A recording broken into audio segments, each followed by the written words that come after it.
Hey guys, it's Mia here, and boy, my voice just cracked. Now, today I'm going to be talking about a movie called Code 8. Now, this is a movie I had no idea existed until it popped up in my recommended on Netflix. Now, Code 8 came out in 2019. So, I was curious about it because, like I said, I had not heard anything about this movie at all until it popped up in my Netflix recommended. And it kind of looked interesting from the premise of it. But right off the bat, of getting into the movie, it the opening scene alone, where it's like talking about how people with power helped build the city, but people that were normal started to fear them and be afraid, and so it slowly became that people with power were being oppressed, I guess you could say, and people with power were starting to become no longer needed because A, they were being feared by normal people without powers, and B, machines were starting to do things that the superhumans were capable of. So right off the bat, it kind of reminds me of The Incredibles 2, which came out in 2018.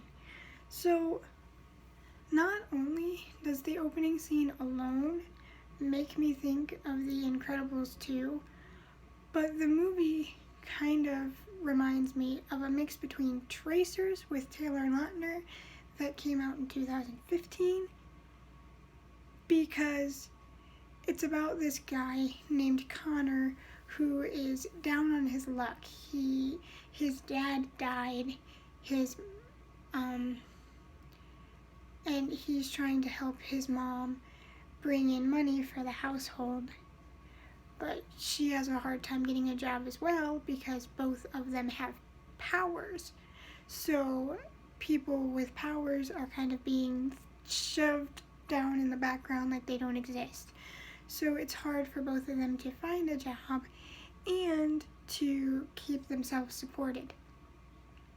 So that's another reason why it kind of reminds me of Tracers, because it's about this down on his luck kid, and he ends up meeting up with a person from the wrong side of town and a criminal, and goes against his mom's wishes to keep his powers hidden to keep them safe. So after meeting up with the criminal organization, he says, well, I gotta make money because his mom is sick. And apparently she has like a cancer which is messing with her brain and making her power over ice break down at certain points, so she uses it uncontrollably, which is again putting them both in danger, because if you have powers, you are a target to the government, not for experimentation, but for execution. So, like in Tracers, and like in The Incredibles 2, he has to hide his powers, but he needs money in order to get the money to help his mom out, because she is super sick with this cancer that's affecting her powers. And they can't get it the normal way because, like I said, superheroes in this world are suppressed and people like to imagine that they don't exist. And so to keep order, the government has drones. Yes, drones that are big enough to carry robot soldiers that they use to facial recognition, surveillance, offense, defense.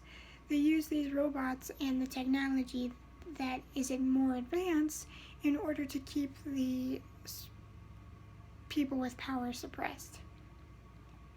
So Connor struggles through that, and he's like, well, I need the money, but I don't want to be a criminal.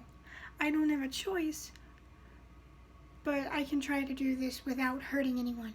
He isn't a criminal for the sake of being a criminal. He's a criminal because he doesn't know where else to turn, because every job that he does get ends up getting shut down for using power workers without permits, which are like $1,000 to get for each job you want to go into.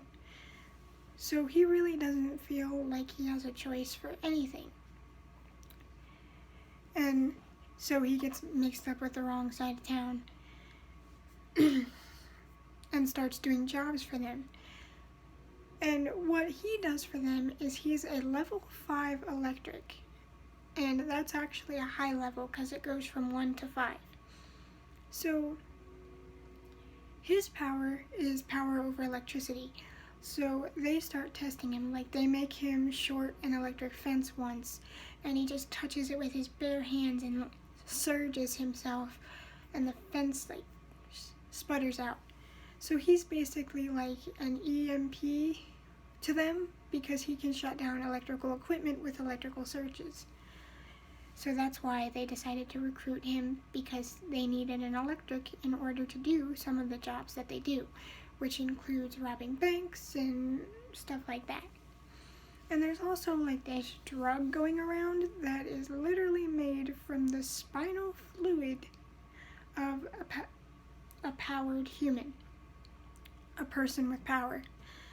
Yeah, you heard that right.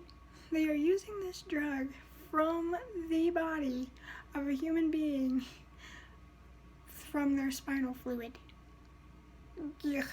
No thank you.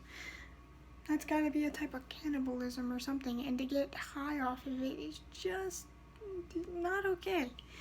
But anyway, so he starts to get in too deep. And he's like, well, I'm in it now. There's guns. All this stuff is just crazy. Now, the effects in the movie are they're pretty good. There's nothing outstanding about them. It's just a few things here and there. And overall, I think that this movie was just kind of meh. It wasn't bad at all, but it wasn't as exciting as you would think it would be, despite how it sounds. It's handled very to the nose, I guess. The fight scenes are somewhat lacking in the energy that they're supposed to have, I think, because it feels like they held back a little too much in the fight choreography, and it just doesn't land like it should. On top of this movie being sort of meh, it's got one of the strangest endings I've ever seen in one of these movies. So there's this character who is kind of more a side character than anything, and she's a healer. And the ending, which this isn't spoiling much because even I'm confused by the ending and I watched the whole movie, and it's out of context too. So even with it out of context, even with it in context, you would be confused. So the ending just has this girl go to a prison, and she's visiting this black man, not to be racist. They literally don't mention his name once. So I don't know his name. And then they just sit there and stare at each other, smiling, and then that's the movie. It's so weird. And then that's all we get. Credits roll. Like, we don't get an explanation. We don't know who the man is. We don't know why it was so important for her to go and see him. I don't know if the movie was setting up a sequel or what, but it was so strange. And I haven't heard of anything in the works about a sequel, so I don't know if the movie made enough money to become a second one. Now, with that, this movie is an hour and 40 minutes long. And that is an hour and 28 minutes of actual movie and nearly 10 minutes of credits. So, like I said, this movie isn't the best.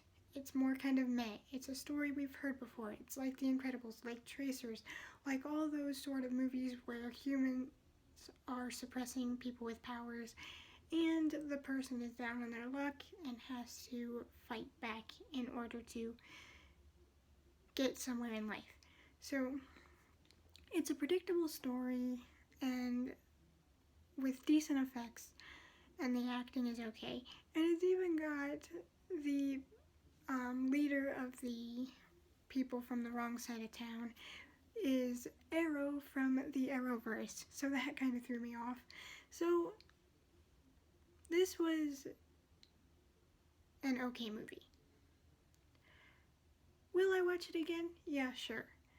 Is it something I would throw on if I want to be entertained? Like, no, not really. There's better movies that have done it better. But if you want to check it out, go ahead. And if you do check it out, let me know your thoughts in the comments down below if YouTube doesn't shut them off. Because if I don't cuss, YouTube for some reason thinks that the videos are for kids. So if the comments don't get shut off, let me know in the comments below what you guys thought of this movie, or let me know a movie you want me to check out. Hope to see you next time. Bye, guys.